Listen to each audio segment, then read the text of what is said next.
एक समय की बात है। पंचवटी नामक एक छोटे से गांव में रामदास नाम का एक लकड़हारा अपने परिवार के साथ रहता था। वह अपनी पत्नी और 3 बच्चों के साथ साधारण जीवन जी रहा था। लकड़हारे के बड़े बेटे का नाम मोहन, मंझले का प्रकाश और छोटे बेटे का नाम विक्रम था। मोहन और प्रकाश शरीर से हष्ट-पुष्ट और दिखने में सुंदर थे, जिस कारण लकड़हारा और उसकी पत्नी अपने दोनों बड़े बेटों से अधिक प्रेम करते थे। घर में उनके पसंद का खाना बनता, पहनने के लिए उन्हें अच्छे कपड़े मिलते और माता-पिता उनकी हर इच्छा को पूरा करने की कोशिश करते। वहीं दूसरी ओर लकड़हारे का छोटा बेटा विक्रम शरीर से कमजोर, दुबला-पतला और सांवले रंग का एक साधारण सा लड़का था, इसलिए उसे कोई प्यार नहीं करता था। विक्रम को खाने के लिए सूखी रोटी मिलती और पहनने के लिए फटे पुराने कपड़े। बड़े भाई उसे अक्सर तंग करते, उसका मजाक उड़ाते और उसे नीचा दिखाते थे, लेकिन विक्रम को इस बात से कोई फर्क नहीं पड़ता था। वह हमेशा अपने आप में मस्त रहता। उसने कभी भी अपने माता-पिता और भाइयों से कोई शिकायत नहीं की। वह अपने दोनों बड़े भाइयों और माता-पिता से बहुत प्यार करता था और उनका हमेशा आदर सम्मान करता था। मित्रों, लकड़हारा जंगल से लकड़ी काट कर लाता और बाजार में बेच देता था। इसी तरह से उसके घर का खर्चा चल रहा था। एक दिन लकड़हारा रामदास बहुत बीमार पड़ गया। उसकी बीमारी के कारण जंगल से लकड़ियां लाना और बाजार में बेचने का काम बंद हो चुका था। घर में जो भी पैसा रखा था, धीरे धीरे सब समाप्त हो गया। एक दिन लकड़हारे की पत्नी ने अपने सबसे बड़े बेटे मोहन को बुलाया और कहा, बेटा, तुम्हारे पिता की तबीयत खराब होने के कारण घर का खर्चा ठीक से नहीं चल पा रहा है। इसलिए अब तुम्हें जंगल में जाकर लकड़ियां काटकर बाजार में बेचना होगा, ताकि घर का खर्चा चलता रहे और तुम्हारे पिता का इलाज भी होता रहे। आगे मां ने अपने बेटे से कहा, बेटा, मुझे पूरा विश्वास है कि इस कठिन समय में तुम अपने परिवार का साथ दोगे। लकड़हारे की पत्नी ने मोहन को अच्छा भोजन बनाकर खिलाया और उसके लिए पूरी सब्जी बनाकर बांध दी। साथ ही एक कमंडल में दूध भर कर दिया। मां ने अपने बेटे को कुल्हाड़ी देते हुए कहा, बेटा, जब तुम्हें जंगल में भूख लगे तो तुम पूरी सब्जी खा लेना और ऊपर से मीठा दूध पी लेना। मित्रों, इस तरह से लकड़हारे का बड़ा बेटा मोहन जंगल में लकड़ियां काटने के लिए घर से निकल पड़ा। वह कुछ ही दूर चला था कि रास्ते में उसे एक बुढ़िया दिखाई दी, जो बहुत ही कमजोर और दुबली पतली थी। उसने मोहन को रोकते हुए कहा, बेटा, मुझे बहुत जोरों की भूख लगी है। मैं कई दिनों से भूखी हूं। तुम्हारे थैले में पूड़ी और सब्जी है और कमंडल में मीठा दूध है। बेटा, मुझ पर दया करके थोड़ा सा खाना खिला दो और मीठा दूध पिला दो। अगर तुम मेरी मदद करोगे तो ईश्वर भी तुम्हारी मदद करेगा। बुढ़िया के मुंह से यह सुनकर मोहन ने बड़ी बड़ी आंखें बनाते हुए कहा, अरे बुढ़िया, तुम तो बहुत चालाक हो। मैं अपना भोजन तुमको खिला दूंगा तो मैं क्या खाऊंगा? चल, हट जा मेरे रास्ते से और जाने दे मुझको। तू मरती है तो मर जा, मुझे इससे क्या लेना देना। मोहन की बात सुनकर बुढ़िया को बड़ा दुख हुआ। मोहन वहां से सीधा जंगल में पहुंचा। दूध का कमंडल और भोजन का थैला जमीन पर रख दिया और एक सूखे पेड़ को काटने लगा। अभी उसने 2-4 कुल्हाड़ी ही चलाई थी कि अचानक झटके से कुल्हाड़ी उछलकर उसके हाथ पर लग गई। मोहन के हाथ से खून की धारा बहने लगी। दर्द के मारे वह चिल्लाने लगा, लेकिन उस जंगल में कोई उसकी मदद करने वाला नहीं था। किसी तरह से वह अपने घर को वापस लौट आया। मां ने उसे देखा और कहा, हाय, मेरे बेटे को क्या हो गया? उसने मोहन की मरहम पट्टी की और उसे आराम करने को कहा। अगले दिन मां ने अपने दूसरे बेटे प्रकाश को बुलाकर कहा, बेटा, पिताजी बीमार हैं और तुम्हारा बड़ा भाई जख्मी हालत में पड़ा हुआ है। अब ऐसे में जंगल से लकड़ियां तुम्हें लानी होंगी, ताकि हमारे भोजन पानी की व्यवस्था हो सके और घर का खर्चा चलता रहे। बेटा, मुझे पूरा विश्वास है कि तुम इस मुसीबत की घड़ी में अपने परिवार का साथ दोगे। इस तरह से मां ने अपने दूसरे बेटे प्रकाश को अच्छा भोजन बनाकर खिलाया और फिर जंगल में जाने के लिए उसके थैले में पूरी सब्जी बांध दी और साथ ही कमंडल में मीठा दूध भर दिया। लकड़हारे की पत्नी ने प्रकाश के माथे पर हाथ फेरते हुए कहा, बेटा, जल्दी जंगल से लकड़ियां काटकर उन्हें बाजार में बेचकर आना। दोस्तों, प्रकाश ने अपने कंधे पर कुल्हाड़ी रखी और हाथ में खाने का थैला लिया। फिर जंगल में लकड़ियां काटने के लिए निकल पड़ा। वह जंगल के किनारे ही पहुंचा था कि तभी वहीं बुढ़िया उसे भी मिल गई। बुढ़िया ने प्रकाश से कहा, बेटा, मैं कई दिनों से भूखी हूं। भूख के मारे मेरे प्राण निकल रहे हैं। तुम दया करके अपने थैले से मुझे थोड़ा सा खाना खिला दो और तुम्हारे कमंडल में जो मीठा दूध है उसमें से थोड़ा सा पिला दो। बेटा, भूख और प्यास के कारण मेरे प्राण जा रहे हैं। भूखे प्यासे को खाना खिलाना यह तो बहुत धर्म का काम होता है। अगर तुम मुझ पर दया करोगे तो परमात्मा तुम्हारी मदद करेगा। बुढ़िया की बात सुनकर प्रकाश ने उसे डांटते हुए कहा, चल, हट जा मेरे रास्ते से। भूख प्यास से मरती है तो मर जा। कौन सा तू हमारे रिश्तेदार या सगी संबंधी लगती है जो मैं तुम्हें खाना खिलाऊं और दूध पिलाऊं। जंगल में पहुंचकर प्रकाश एक सूखे पेड़ को देखकर अपनी पूरी सब्जी और कमंडल जमीन पर रखकर उस सूखे पेड़ पर कुल्हाड़ी चलाने लगा। अभी उसने एक दो कुल्हाड़ी ही चलाई थी कि तभी कुल्हाड़ी उछलकर उसके पैर में जा लगी। उसके पैर से खून बहने लगा। दर्द के मारे वह चिल्लाने लगा और मदद की गुहार करने लगा, लेकिन उस जंगल में उसकी मदद करने वाला कोई भी व्यक्ति मौजूद नहीं था। प्रकाश किसी तरह से अपने आप को संभालते हुए घर पहुंचा। लकड़हारा और उसकी पत्नी ने अपने बेटे को देखकर कहा, हाय, यह क्या हो गया? लकड़हारा कहने लगा, हे ईश्वर, यह आप हमारी कैसी परीक्षा ले रहे हैं? एक ही समय में मेरे दोनों बेटे और मैं खुद बिस्तर पर पहुंच गया। अब घर का खर्चा कैसे चलेगा? किसी तरह से रात बीती तो लकड़हारे का सबसे छोटा बेटा विक्रम अपने माता पिता के पास पहुंचा और कहने लगा, पिताजी, मैं भी आपका बेटा हूं। इस समय मेरे दोनों भाई जख्मी हालत में हैं और आप बीमार हैं।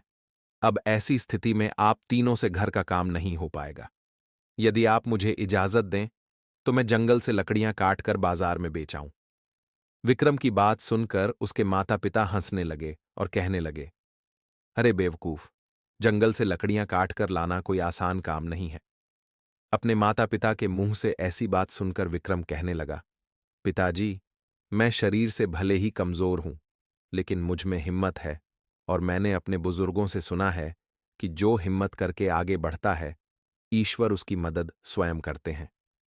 लकड़हारा और उसकी पत्नी कहने लगे, बेटा, तुम तो बेवकूफी भरी बातें कर रहे हो। तुम्हारे शरीर में तो इतना जोर भी नहीं है कि तुम कुल्हाड़ी ठीक से चला सको, और दिमाग में इतनी अक्ल नहीं है कि तुम बाजार में जाकर लकड़ियां बेच सको। लकड़हारा और उसकी पत्नी ने उसे बहुत समझाया, लेकिन वह अपनी जिद पर अड़ा रहा कि मैं जंगल जाकर लकड़ियां लाऊंगा और उन्हें बाजार में बेचूंगा। उसकी जिद देखकर विक्रम के माता पिता ने कहा, ठीक है, जा, तू भी जंगल जाकर अपनी किस्मत को आजमा कर देख ले और अपने शौक पूरे कर ले। विक्रम जब कुल्हाड़ी लेकर अपनी मां के पास पहुंचा तो उसे देखते ही लकड़हारे की पत्नी कहने लगी, अरे बेवकूफ, क्यों जिद कर रहा है? जो काम मेरे दोनों लायक बेटे नहीं कर सके, वह काम तू क्या करेगा? लकड़हारे की पत्नी ने एक सूखी रोटी और कमंडल में थोड़ा सा पानी देते हुए कहा, जब तुझे भूख लगे तो इस सूखी रोटी को खाकर पानी पी लेना। इससे ज्यादा तुझे और क्या चाहिए? तेरा पेट इसी में भर जाएगा। दोस्तों, मां ने जहां अपने दोनों बड़े बेटे मोहन और प्रकाश के लिए पूरी सब्जी और मीठा दूध देकर जंगल भेजा था, वहीं विक्रम को एक सूखी रोटी और पानी देकर जंगल भेज दिया। विक्रम बहुत खुश था। वह एक हाथ में सूखी रोटी और पानी लिए हुए था और दूसरे हाथ से कंधे पर रखी हुई कुल्हाड़ी को पकड़े चला जा रहा था। उसे कोई चिंता नहीं थी, बस उसके मन में एक ही धुन थी कि उसे लकड़ी काट कर लाना है। अभी विक्रम जंगल के किनारे ही पहुंचा था कि तभी उसे वहीं बुढ़िया मिल गई जो उसके दोनों बड़े भाइयों को मिली थी। उस बुढ़िया ने विक्रम को देखते ही कहा, बेटा, मैं कई दिनों से भूखी और प्यासी हूं। भूख और प्यास के कारण मेरे प्राण जा रहे हैं। यदि तुम मुझे अपने भोजन में से थोड़ा सा भोजन करा दो और पानी पिला दो तो मेरे प्राण बच जाएंगे। उस बुढ़िया के मुंह से यह सुनते ही विक्रम कहने लगा, मां जी, आप तो मुझे बहुत कमजोर और भूखी प्यासी दिखाई दे रही हो, लेकिन क्या करूं, मेरे पास कोई अच्छा खाना नहीं है। मेरे पास तो केवल सूखी रोटी है। यदि आप इसे खाना चाहें तो बड़े शौक से खा सकती हैं। इतना कहकर जैसे ही विक्रम अपने थैलों को खोलने लगा तो उसके आश्चर्य का ठिकाना नहीं रहा। उसने देखा कि उसके थैले में सूखी रोटी की जगह पर पूरी पकवान और मिठाइयां भरी पड़ी हैं। विक्रम ने जब अपने कमंडल को खोलकर देखा तो उसमें मीठा दूध था। पानी की जगह उसके कमंडल में मीठा दूध था और सूखी रोटी की जगह उसके थैले में पूरी और पकवान थे। यह सब देखकर विक्रम आश्चर्यचकित था। वह कहने लगा, कहीं मैं कोई सपना तो नहीं देख रहा हूं? यह सब कैसे हो गया?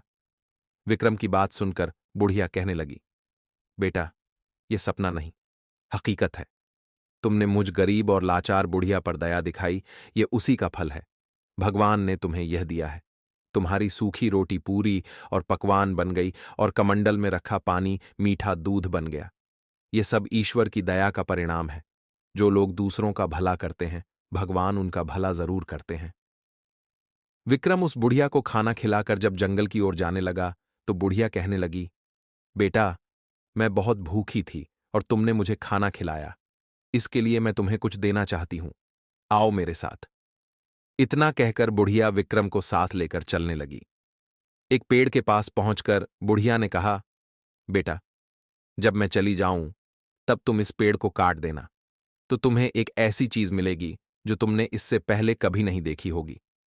वह चीज तुम्हारे बहुत काम आएगी और हो सकता है कि इस चीज के कारण तुम्हारी किस्मत बदल जाए। इतना कहकर वह बुढ़िया वहां से चली गई। मित्रों, विक्रम बहुत खुश था। जब वह बुढ़िया विक्रम की नजरों से ओझल हो गई तो उसने कुल्हाड़ी को दोनों हाथों से पकड़ा और उस पेड़ पर जोर जोर से वार करने लगा। वह दुबला पतला कमजोर सा युवक था, लेकिन उसने हिम्मत नहीं हारी। वह जोर जोर से पेड़ पर कुल्हाड़ी चलाता रहा। आखिरकार वह पेड़ कटकर जमीन पर गिर गया। विक्रम के आश्चर्य का ठिकाना नहीं था। वह देखकर हैरान था। उसने देखा कि उस पेड़ के तने में एक सुंदर सी चिड़िया बैठी है, जिसके पंख सोने के थे और वह पूरी तरह से सोने की थी। विक्रम ने उस चिड़िया को देखकर कहा, यदि मैं इसे बाजार में बेच दूं तो इससे बहुत सारे पैसे मिलेंगे। इससे तो सच में हमारी किस्मत बदल जाएगी और हम अमीर हो जाएंगे। हमारे माँ बाप को जंगल से लकड़ियां काटकर बेचने नहीं पड़ेगा। यही सोचकर विक्रम ने उस सोने की चिड़िया को उठा लिया और उसे बेचने के लिए शहर जाने लगा। लेकिन शहर वहां से काफी दूर था। विक्रम के शहर पहुंचते पहुंचते अंधेरा हो चुका था। वहां की सारी दुकानें बंद हो चुकी थीं। ऐसे में उसे अपनी सोने की चिड़िया का कोई खरीदार दिखाई नहीं दिया। अब ऐसी स्थिति में वह अपने घर वापस नहीं जा सकता था, क्योंकि रात बहुत हो चुकी थी। इसलिए उसे मजबूर होकर रात वहीं गुजारनी पड़ी। विक्रम एक सराय वाले के पास गया और कहने लगा, भाई साहब, क्या मैं आपके यहां रात्रि के लिए विश्राम कर सकता हूं? आपका जो भी किराया बनेगा वह मैं चुका दूंगा, क्योंकि मुझे सुबह यहां का बाजार देखना है। विक्रम की बात सुनकर सराय वाले ने कहा, यह सराय मैंने इसीलिए बनवाई है कि तुम जैसे मुसाफिर आएं और यहां पर विश्राम करें। तुम आराम से यहां पर रात गुजार सकते हो। तभी सराय वाले ने जब विक्रम के हाथ में एक अद्भुत चिड़िया देखी तो कहने लगा, अरे, यह सोने की चिड़िया तुम्हारे पास कहां से आई? इसके तो सारे पंख सोने के हैं। कितनी सुंदर चिड़िया है। ऐसी अद्भुत चिड़िया मैंने अपने जीवन में कभी नहीं देखी। मैं अपनी बेटियों को बुलाकर लाता हूं और इस अद्भुत चिड़िया को दिखाता हूं। मेरी तीनों बेटियां इस सोने की चिड़िया को देखकर बहुत प्रसन्न हो जाएंगी। वह सराय वाला तुरंत ही अपनी तीनों बेटियों को बुलाकर लाया और कहने लगा, देखो, यह सोने की चिड़िया कितनी सुंदर है। जब उसकी तीनों बेटियों ने उस चिड़िया को देखा तो वे तीनों उस सोने की चिड़िया को देखकर बहुत खुश हो गईं। बड़ी बेटी ने कहा, यह चिड़िया कितनी सुंदर है, पूरी सोने की है। मंझली बेटी ने कहा, इसके पंख तो सोने के हैं। और सबसे छोटी बेटी ने विक्रम से कहा, तुम बड़े किस्मत वाले हो, जो ऐसी अद्भुत चिड़िया तुम्हारे पास है जो पूरी तरह से सोने की है। इस तरह तीनों बेटियां सोने की चिड़िया देखने के बाद उसकी तारीफ करते हुए वापस चली गईं। इधर विक्रम जिस सराय में ठहरा हुआ था, वहां के मालिक से बात करने के बाद विक्रम और सराय का मालिक अपने अपने कमरे में सोने के लिए चले गए। लेकिन विक्रम उस सोने की चिड़िया को वहीं बरामदे में रखकर अपने कमरे में जाकर लेट गया। विक्रम काफी थक चुका था, इसलिए उसे लेटते ही नींद आ गई और वह गहरी नींद में सो गया। उधर सराय वाले की सबसे बड़ी बेटी थी, जिसके मन में उस सोने की चिड़िया को देखकर लालच पैदा हो गया। वह सोचने लगी, यदि मैं इसके एक पंख को नोच लूं तो इससे उस पर कोई फर्क भी नहीं पड़ेगा।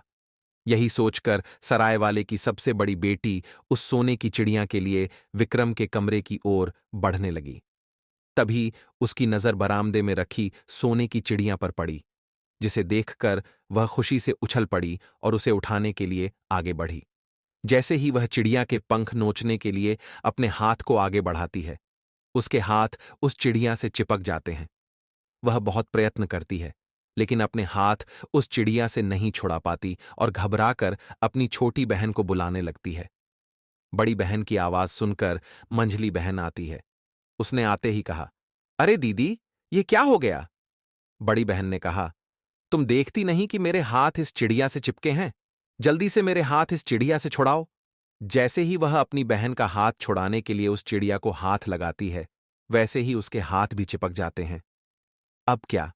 उन दोनों बहनों के हाथ उस सोने की चिड़िया से चिपक जाते हैं और वे दोनों अपनी छोटी बहन को आवाज देने लगती हैं। उन दोनों की आवाज सुनकर उनकी छोटी बहन आती है और वह भी जैसे ही अपनी दोनों बहनों के हाथ छुड़ाने के लिए आगे हाथ बढ़ाती है, उसके हाथ भी उस सोने की चिड़िया से चिपक जाते हैं। रात भर उन तीनों बहनों के हाथ उस सोने की चिड़िया से चिपके रहे और वे रात भर रोती रहीं। दोस्तों, सुबह जब विक्रम की आंख खुली तो वह तुरंत सोने की चिड़िया के लिए बरामदे की ओर दौड़ा। जब वह बरामदे में पहुंचा तो वहां का नजारा देखकर दंग रह गया।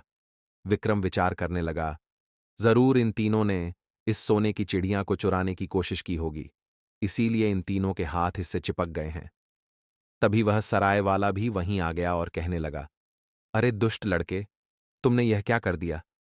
तुम देखते नहीं कि मेरी तीनों बेटियों के हाथ तुम्हारी सोने की चिड़िया से चिपक गए हैं? विक्रम कहने लगा, इसमें मैंने कुछ नहीं किया है। जो भी किया है वह तुम्हारी तीनों बेटियों ने मिलकर किया है। जरूर इन्होंने इस सोने की चिड़िया को चुराने का प्रयास किया होगा, इसलिए इनके हाथ चिपक गए। इन्हें इनकी करनी का फल मिला है। इसमें मेरी कोई गलती नहीं है। मुझे तो अपनी चिड़िया लेकर जाना है। और इतना कहकर विक्रम अपनी चिड़िया को लेकर वहां से चल पड़ा। उसकी सोने की चिड़िया के साथ उस सराय वाले की तीन बेटियां भी चल रही थीं, क्योंकि उन तीनों के हाथ उस सोने की चिड़िया से चिपके हुए थे। ऐसे में वह सराय वाला भी कुछ नहीं कर पा रहा था। उसकी तीनों बेटियां अपने बाप की ओर देख रही थीं और रो रही थीं, लेकिन वह बेबस था, कुछ भी नहीं कर पा रहा था। जब विक्रम वहां से कुछ दूर शहर के बाहर निकला, तभी एक बूढ़े आदमी की नजर उन पर पड़ गई। वह बूढ़ा आदमी सराय वाले की तीनों बेटियों को देखकर पहचान गया। वह सोचने लगा, यह तो उसी सराय वाले की बेटियां हैं, लेकिन यह लड़का आखिर इन तीनों को लेकर कहाँ जा रहा है? तभी उस बूढ़े आदमी ने आवाज लगाई, अरे बेटे, तुम इन तीनों लड़कियों को लिए कहाँ जा रहे हो? रुक जाओ।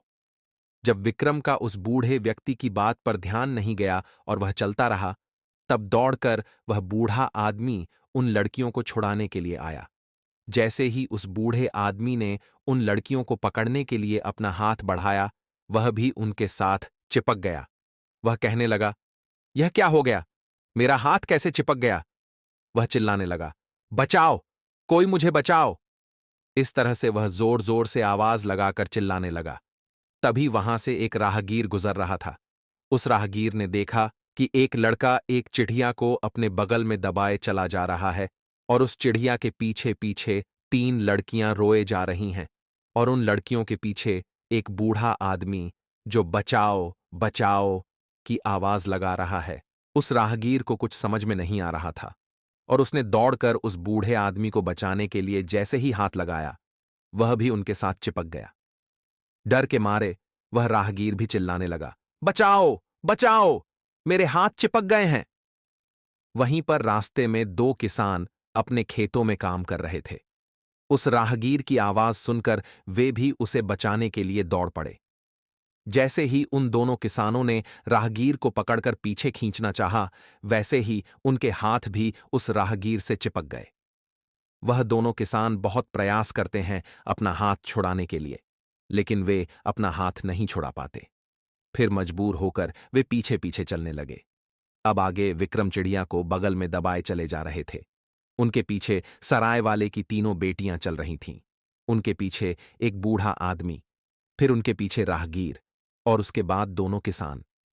कुल मिलाकर 7 व्यक्ति उस लकड़हारे के बेटे के पीछे पीछे चले जा रहे थे, क्योंकि उस चिड़िया ने उन सबको जकड़ रखा था और वे सभी बेबस होकर पीछे पीछे चले जा रहे थे। शाम होते होते वे एक शहर में पहुंच गए। जैसे ही वे लोग शहर में पहुंचे तो उन्हें देखने के लिए भीड़ लग गई। लोग अपनी छतों से और अपने घर की खिड़कियों से उन्हें देख रहे थे। ऐसा नजारा किसी ने पहले नहीं देखा था। चलते चलते जब काफी समय हो गया तो सराय वाले की बड़ी बेटी ने विक्रम से कहा, तुम ऐसे कब तक चलते रहोगे? हम लोग थक चुके हैं और रात भी होने वाली है। अब आ जाने के बजाय यहीं पर रुक जाओ। तब विक्रम उन सभी को लेकर एक जगह पर पहुंचा और कहने लगा, हम मुसाफिर हैं। क्या हम सभी आज रात के लिए यहां पर रुक सकते हैं? उस बिल्डिंग का जो मालिक था वह कहने लगा, ये जगह हमने इसीलिए बनवाई है कि तुम जैसे मुसाफिर यहां आकर रुक सकें। तुम्हें यहां भोजन और बिस्तर सब कुछ मिलेगा। तुम आराम से यहीं रात गुजार सकते हो। विक्रम उन सभी लोगों को लेकर उस बिल्डिंग के अंदर चला गया और वे सभी आगे पीछे करके वहीं पर बैठ गए। उन सभी को देखकर उस जगह के मालिक ने कहा, तुम्हारा यह काफिला तो बड़ा अनोखा है। ऐसा लगता है कि तुम यहां अपनी किस्मत आजमाने और राजकुमारी को हंसाने के लिए आए हो। उसकी बात सुनकर विक्रम कहने लगा, राजकुमारी को हंसाना, इसका क्या मतलब है? मैं कुछ समझा नहीं। मुझे साफ साफ बताओ। विक्रम की बात सुनकर उस जगह के मालिक ने कहा, हमारे राजा की बेटी हमेशा उदास और गुम रहती है। उसके चेहरे पर कभी मुस्कान नहीं देखी गई। हकीमों और राजवैद्य ने कहा है कि यदि ऐसा ही रहा तो राजकुमारी बीमार पड़ सकती है और उसकी मृत्यु भी हो सकती है। इसीलिए राजा ने यह घोषणा करवा दी है कि जो भी राजकुमारी को हंसा देगा उसका विवाह राजकुमारी से करा दिया जाएगा। जब से राजा ने यह घोषणा की तब से कई लोग अपनी किस्मत आजमाने के लिए आए, लेकिन कोई भी व्यक्ति राजकुमारी को हंसा नहीं सका। विक्रम उस जगह के मालिक की बात सुनकर रात भर बेचैन रहा। वह सोचता रहा कि उसके साथ अनोखा काफिला है और शायद यही देखकर राजकुमारी हंस पड़े। अगर ऐसा हुआ तो उसका विवाह राजकुमारी से हो जाएगा और उसकी किस्मत बदल जाएगी। इसी विचार से वह रात भर करवटें बदलता रहा। सुबह होते ही उसने अपनी सोने की चिड़िया को बगल में दबाया और काफिले को लेकर राजमहल की ओर चल पड़ा। 7 आदमी सोने की चिड़िया से चिपके विक्रम के पीछे पीछे चले आ रहे थे। जैसे ही विक्रम राजमहल के मुख्य दरवाजे पर पहुंचा तो पहरेदार यह दृश्य देखकर ठहाके मारकर हंसने लगा। फिर कुछ देर बाद पहरेदार विक्रम से बोला, वाह भाई, तुम्हारा यह काफिला बहुत अद्भुत है। इसे देखकर लोग हंसते हंसते लौटपोट हो जाएंगे। मैं जान गया हूं कि तुम यहां क्यों आए हो। पहरेदार ने उसी समय जाकर राजा को सारी बात बताई। राजा ने तुरंत विक्रम को दरबार में पेश करने का आदेश दे दिया। विक्रम और उसका काफिला राजा के दरबार में हाजिर हो गए। विक्रम ने राजा को अपना परिचय दिया और बोला, महाराज, मैंने आपकी घोषणा सुनी है और इसीलिए मैं अपनी किस्मत आजमाने के लिए आया हूं। यदि आप आज्ञा दें तो मैं राजकुमारी को हंसा दूंगा। मुझे विश्वास है कि राजकुमारी को हंसी जरूर आएगी। राजा ने काफिले को देखकर कहा, वाह, बहुत खूब, यह काफिला तो बहुत अद्भुत है। राजा सोचने लगा, एक लड़के के बगल में सोने की चिड़िया और उससे चिपके हुए 7 व्यक्ति, ये तो हंसी नहीं, ठहाके लगाने वाली बात है। राजा ने राजकुमारी को दरबार में बुलवाया। जब राजकुमारी दरबार में आई तो वह बहुत उदास और गुमसुम थी, लेकिन जैसे ही उसकी नजर विक्रम पर पड़ी और उसके बगल में सोने की चिड़िया और उसके साथ 7 आदमी खड़े थे तो राजकुमारी अपनी हंसी रोक नहीं सकी। वह ठहाके मारकर हंसने लगी और हंसते हंसते लोटपोट हो गई। राजकुमारी इससे पहले कभी इतनी जोर से नहीं हंसी थी। सारा दरबार हंसने लगा। राजा राजकुमारी को हंसते हुए देखकर खुश हो गया। राजकुमारी की हंसी के कारण सोने की चिड़िया से चिपके हुए लोग धीरे धीरे आजाद हो गए। तभी विक्रम ने सोने की चिड़िया को सराय वाले की सबसे बड़ी बेटी को दे दिया और कहा, यह सोने की चिड़िया अब तुम्हारी है, तुम इसे अपने घर ले जा सकती हो। बूढ़ा आदमी, गीर और दोनों किसान भी अपने अपने घर चले गए, लेकिन विक्रम राजा के दरबार में खड़ा था और सोच रहा था कि राजा अपनी घोषणा के अनुसार उसका विवाह राजकुमारी से करा देगा। लेकिन दोस्तों, राजा की नीयत बदल चुकी थी। राजा सोच रहा था कि विक्रम ने राजकुमारी को हंसा तो दिया, लेकिन वह एक मामूली लकड़हारे से राजकुमारी का विवाह कैसे कर सकता है? राजा किसी भी हाल में उस मामूली लकड़हारे को अपना दामाद नहीं बनाना चाहता था। राजा ने एक उपाय सोचा जिससे राजकुमारी का विवाह विक्रम से ना हो सके। उधर विक्रम राजकुमारी से विवाह करने के लिए उतावला था। उसने राजा से कहा, महाराज, मैंने आपकी शर्त पूरी कर दी है। अब आप भी अपनी शर्त के अनुसार राजकुमारी का विवाह मेरे साथ कर दीजिए। राजा ने कहा, तुम अब भी हमारी बेटी के लायक नहीं हो। पहले उसके लायक बनो, फिर हमसे मिलो। विक्रम ने पूछा, महाराज, अब आप मुझसे क्या चाहते हैं? राजा ने कहा, तुम एक ऐसा आदमी ढूंढ कर लाओ जो 100 मन दूध एक साथ पी जाए। विक्रम बहुत परेशान हुआ।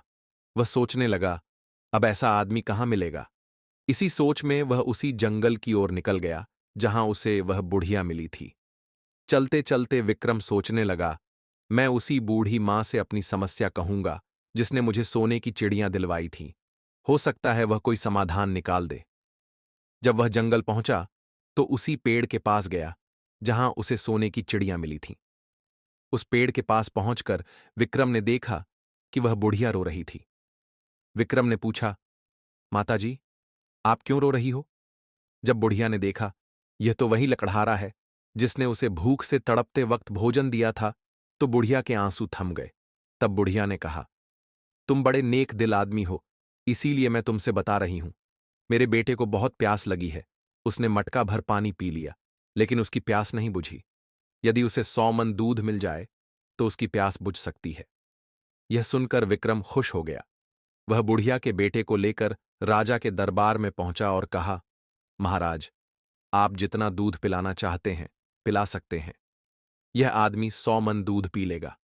राजा ने उसे देखा और कहा, यह आदमी तो बहुत छोटा है, यह इतना सारा दूध कैसे पी लेगा? विक्रम ने कहा, महाराज, आप इसकी चिंता मत करिए, आप दूध का इंतजाम कराइए।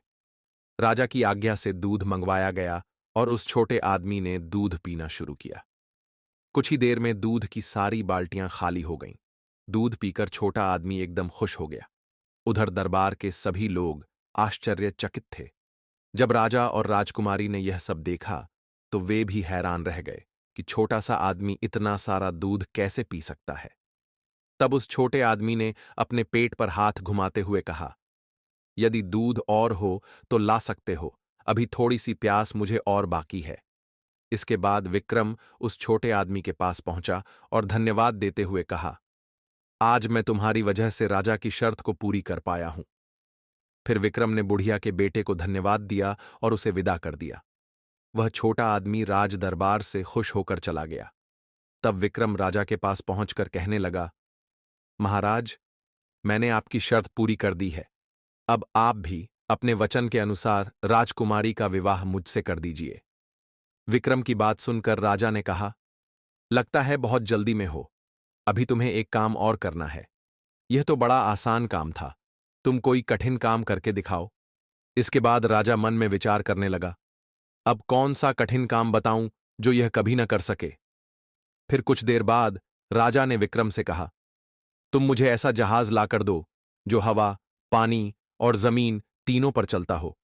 यदि तुम ऐसा जहाज लाकर मुझे दोगे तो मैं समझ जाऊंगा कि तुम राजकुमारी के लायक हो, और जब तक तुम्हें ऐसा जहाज न मिले तब तक लौटकर हमारे पास मत आना, और अगर तुमसे यह काम न हो तो दोबारा अपनी शक्ल मुझे मत दिखाना।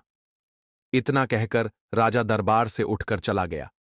वह सोच रहा था, यह कोई आसान काम नहीं है, यह काम यह कभी नहीं कर पाएगा। राजकुमारी यह सब बातें सुन रही थी।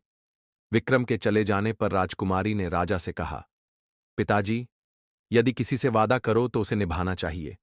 आपने उसके साथ बहुत गलत किया है। राजा कहने लगा, तुम इस मामले में बिल्कुल चुप रहो। मैं तुम्हारा विवाह उसके साथ कराऊंगा जो तुम्हारे लायक होगा। मैं इस साधारण लकड़हारे को अपना दामाद नहीं बना सकता। राजकुमारी अपने पिता की बात सुनकर अपने कक्ष में वापस चली गई। मित्रों, इधर विक्रम बहुत परेशान था। वह सोच रहा था, राजा ने तो आज नई समस्या खड़ी कर दी। विक्रम ने सोचा कि अब वह राजा को ऐसा जहाज कहां से लाकर दूं। सोचते सोचते उसे उस बूढ़ी मां का ख्याल आया और उसने फिर वहीं पर जाने का निश्चय किया जहां पर उसे वह सोने की चिड़ियां मिली थीं। यही विचार कर विक्रम फिर उसी जगह पर पहुंच गया। विक्रम को उदास देखकर वह बुढ़िया पूछने लगी, बेटा, क्या बात है? आज तुम बहुत उदास दिखाई दे रहे हो। विक्रम ने सारी बात उस बुढ़िया को बता दी कि उसके साथ क्या क्या हुआ। सोने की चिड़िया का मिलना, राजकुमारी का हंसना, आज तक की सारी बात विक्रम ने कह दी। विक्रम ने कहा, माताजी, अब राजा ने कहा है कि मैं एक ऐसा जहाज लेकर आऊं जो पानी, जमीन और आसमान तीनों पर चलता है। अब ऐसा जहाज मैं कहां से लेकर आऊं? बुढ़िया ने कहा, बेटा, मुझे तुम्हारी नेकी याद है जो तुमने मेरे साथ और मेरे प्यासे बेटे के साथ किया। उसके लिए मैं तुम्हारी एहसानमंद हूं और मैं हर तरह तुम्हारी मदद करूंगी। बेटा, तुम चिंता मत करो। मैं तुम्हें एक ऐसा जहाज बनाकर दूंगी जो हवा, पानी और जमीन तीनों पर चलता है। इतना कहकर बुढ़िया जहाज बनाने में जुट गई।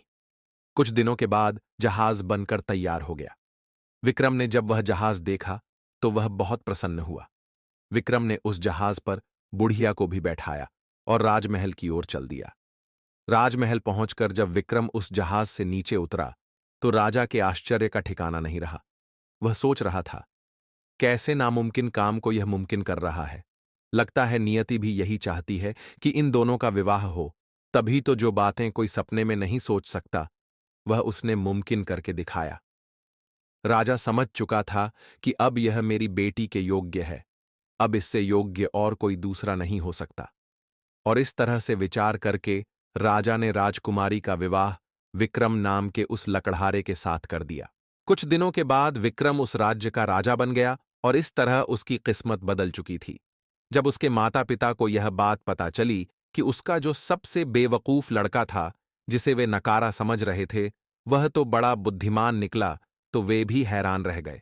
दोस्तों, यह सब जो था वह उस लकड़हारे विक्रम के नेक दिली का परिणाम था, जिसने उसकी किस्मत पूरी तरह से बदल दी थी। यह उसकी नेकी का फल था, क्योंकि उसके दिल में दया थी। उसने भूखे को भोजन करवाया था और प्यासे को पानी पिलाया था, काम किया था, इसलिए भगवान ने उसकी मदद की और उसे एक साधारण लकड़हारे से राजा बना दिया। दोस्तों, लोग चाहे जो कहें, लेकिन अपनी नेकी, कर्म और किस्मत में विश्वास रखें। हमेशा नेकी के मार्ग पर चलते हुए कर्म करते रहिए। एक ना एक दिन आपकी किस्मत आपका साथ जरूर देगी। साथियों, कहानी पसंद आई हो तो वीडियो को लाइक करके ग्रंथ वॉइस चैनल को सब्सक्राइब कर लेना और साथ में बेल आइकन को भी दबा देना। मिलता हूं आपको एक और प्रेरणादायक और मजेदार कहानी के साथ। धन्यवाद। जय श्री कृष्णा।